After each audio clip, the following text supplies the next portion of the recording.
Hey everybody, this is Taylor Hamlin from History Forge.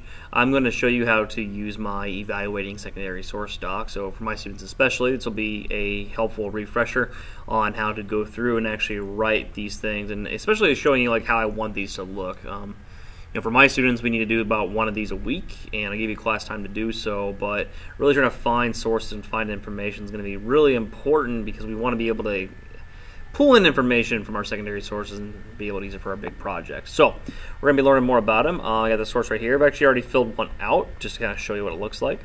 I'm going to scroll up and I'm going to show you this website. It's the website I'm using. So here we go. And this is called ushistory.org. It's a website that really just specializes in explaining historical topics, very similar to what a textbook would do. It generally does have more pictures and primary sources than a textbook though, so it can be nice as far as finding information. So if you want to use it for your topics, feel free. We're going to be looking at the Boston Massacre today just because we're on the American Revolution right now anyway, and I wanted to explain a little more about it. So just a quick tidbit about what it was. The Boston Massacre was this moment in Boston that... Can't talk right now. See, students are already coming. The Boston Massacre really did focus on... sorry, I lost my train of thought. The Boston Massacre was a supposed massacre in Boston where British soldiers shot at and killed several colonists. I believe it was 4 or 5. They killed colonists at the Boston Massacre because the colonists were throwing snowballs at them at first, but then eventually rocks, glass bottles have sometimes been reported. But they were attacking these people, these soldiers, in a very violent manner, and these soldiers had every right to believe that they were being under attack and being afraid for their life. So the soldiers shot back, killed some people. And the moment was described in history as being a very violent moment, but in later, decades, we've now, as Americans, say like, yeah, this is definitely propaganda that was, used to stoke the revolution. So the massacre wasn't actually a massacre by any means at the stretch of the imagination, but it did happen, and it was one of the reasons that colonists went on the warpath eventually. So it happened in 1770. And this is the website that we're going to use. You can kind of see the famous print that Paul Revere created. You also see Crispus I actually don't know how to say his name. Attucks? I have actually never known how to say his name. But he was a African-American who was shot. He was a runaway slave in Boston. He was shot during the massacre. And we have other primary sources here too. So, good website. It's a .org. I know you can't see my website. It's my face right now. But it is a .org. And so if we go down to it, we can see these boxes. And so this first box is just filling in citation information, we call it. So for example, name of the author or creator. I looked and there is none. Like I looked at the top and I looked at the bottom. That's the two places you normally will find it. And sometimes you'll find it as you read, but I didn't. So there's no author and creator. So I just leave it blank. There is no author and creator. The title or name of the source is the Boston Massacre, what I just highlighted. And the date of source creation, that's another thing I could not find, and that normally is on the bottom or top, and I couldn't find it. So this is what I do instead, and this is what most researchers will do in their bibliography. If they can't find a date, they'll at least put when they found it. They'll say that we found this on the 30th of October 2018, and that tells future researchers and people that, okay, this thing existed on this date because this person saw it. So at least write down the date that you found it. That'll definitely help with research. What else do we have? We have the organization that publishes it. So this is the publisher. If it's a book, the publisher will be in the beginning of the book. But as far as websites are concerned, the publisher is really just who owns it. And this site's kind of hard to tell. You actually can't see it because here, I might be able to move my little History Forge thing. Here we go. So I moved that, and you can kind of see that ushistory.org right here. That is the actual group that owns the site. So they're the publisher. So write them down, and then you write the actual link. You always type the link. That's probably the most important part. If you forget everything else, definitely at least put the link. Because with the link, you can at least go back and try to figure it out. So always save that. So as you can see, my box only has 4 things. That's fine. That's not a big deal. Especially if you're writing out of a website, this is okay. Number 2, there was no author, so I have no one to look up. So there's no author given. You could at least maybe tell me more about the website itself. You can do that by like going to the About section of the website. But for the most part, there's no author given, so we're going to ignore it and skip it.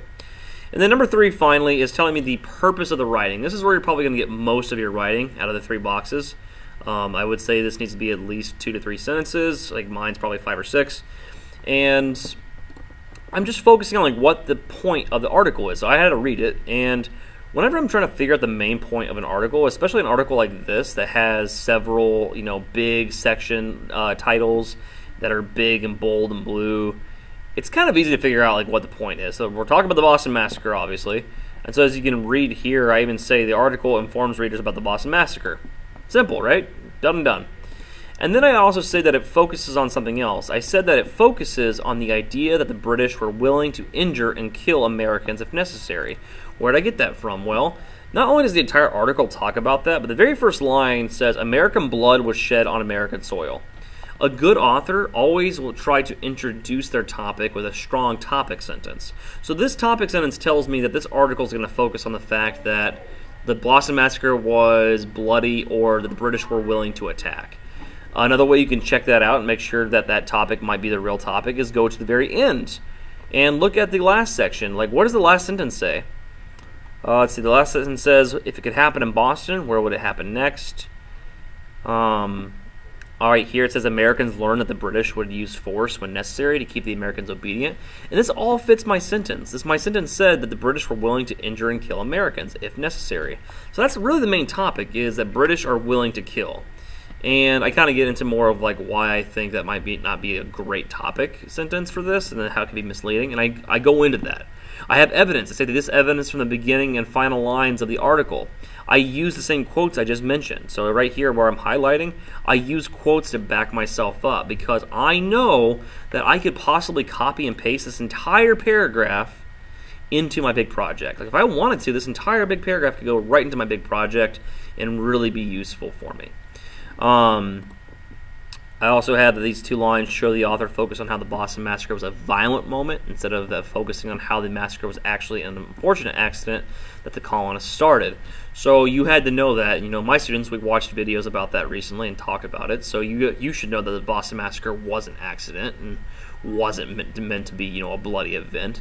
But it was an unfortunate accident. And so I write those things. And again, like I couldn't even show you my word count. If I go to tools. 103 words. So 103 words is pretty good for just, you know, briefly talking about one article, and I could dump that right into my topic or my big project when it's ready to do that. So that was that part. The final part is actually finding like quotes and information like that. So you have the, you know, the showdown between the British and the Americans was not simply a war of words. Blood was shed over this clash of ideals, although large-scale fighting between American Minutemen and the British Redcoats did not begin until 1775. Blah, blah, blah, blah. This entire thing is a quote. And I got the quote from, I think it was the first paragraph, or the first full paragraph. Yeah. So I copied that down, just, you know, I really just kind of copied a random one down just to show you. And the biggest important thing is not just copying quotes down. I want you to copy quotes down. Do that. That's a good idea. But you need to explain why the quote is important. Like this italics that I'm writing right here, this shows what's my words. And this is a personal thing that I do. Feel free to copy what I do because it really helps me figure out like what was the quote, what was my original word. So everything that's in italics is always me. And so I'm writing this stuff. And again, this is, since it's my words, I can copy and paste this into my project or into my essays. It is not plagiarism to copy yourself. And if I put it in quotes, it's not plagiarism to put these in quotes either. So this entire thing, like all this stuff right here I'm highlighting, you know, the thing that took me like 10 minutes to write, 180 words. With my other one, you know, I'm getting very close to a full page, and it took me almost 20 minutes, you know, just to find stuff, put it in, go back and forth. So all these things are really useful. Definitely use them. Look at the quotes. I also did like I did a what we call a partial quote. So you can kind of see my ellipses right here. These are not the actual sentences. I can even find where it was. So if I go down and scroll down, you can see where, yeah, so you can kind of see the paragraphs I got these from. The specific paragraph right here is this one. I didn't want all that information. I only wanted one piece of it. So I took the one piece I wanted, and then I added a little bit more, and then I explained like why that matters. Like I explained what it all meant. And then finally, at the very end, I just kind of wrote a quick summary. I just said the article does talk about the Boston Massacre, but it seems to take an American side. That's it. I just talk about the bias of the author, basically. So this would be, in my mind, good. All you need to do is continue to write. Like, the more you have, the better. Like a lot of students ask me, like, well, what's the requirement? Like, well, the requirement is to like use the time I give you and try to pull in as much information as possible. Research is never done. You're always going to be trying to gather things. The more you can find, the better. So definitely check this out. Use this to your benefit. If you're a teacher watching this and you need more information, please let me know. But that is it for me. I think we're good. Yep. All right. You guys have a great day. Take care. Bye.